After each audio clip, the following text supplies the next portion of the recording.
goal of our organization, I would say, is to help as many veterans in need as we can. We like to think that we provide service dogs for veterans with PTSD and traumatic brain injury to enhance the quality of their life. A veteran with severe PTSD or TBI has a very, very limited lifestyle. They tend to isolate. Oftentimes they live alone. They don't go to the store. They don't drive. They don't answer the phone. They're highly suspicious, hypervigilant, paranoid most of the time. And what we know is that a service dog can change all that. It can change a veteran's entire life simply by its presence and its ability to work for the veteran. I had a lot of problem assimilating into the life before and the life after going to war. It just got worse and worse and worse, and until I got the dog and started training, and that made it better. I was not willing to go out.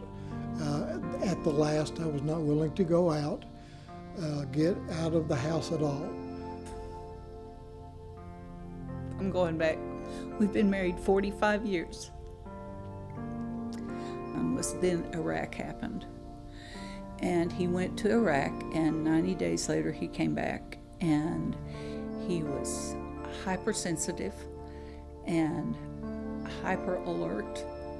He would jump in the middle of anybody at a moment's notice, and this was not like him at all. He had some self-abuse tactics. That this is groundbreaking, and this is one of the things I love about Service Dogs of Distinction, that it is groundbreaking. They are finding out what the protocol is for a service dog. This is not, I'm going to put my pet's a service dog on my pet and have him wander in. I mean, I don't really even know how to explain it. I wouldn't know how to function without her. I couldn't have come in here. My anxiety, it would have been so great that I probably would have drove into the parking lot and then drove away, which was routinely what I did. You know, tell all the veterans out there, it is simply that we've all been there. We all know the pain that they're feeling. We all know the despair. We all know what you're thinking would be the best relief. And I just want them to know that there is people, lots of people, that will help them not go there, not do what they're thinking. They will partner them. The support, the dogs and the people are life-changing. There's organizations such as Service Dogs of Distinction that will give you your life back. Avoidance. I didn't want to deal with life. My anxieties and depression so bad. I overdosed on pills twice, had my stomach pumped, trying to kill myself.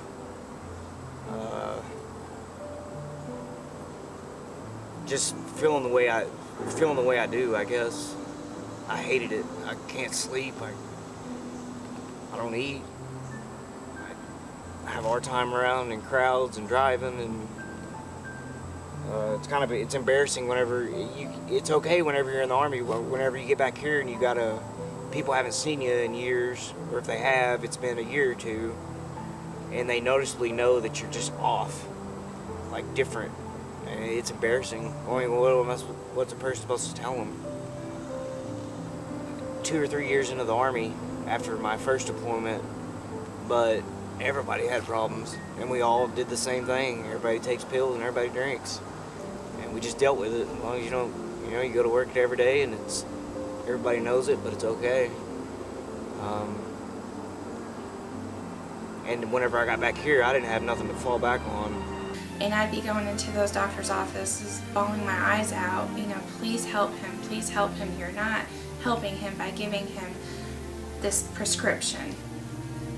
I've tried so hard. I I love this man dearly. I mean, every ounce of me just has always wanted to take care of Clay, love him.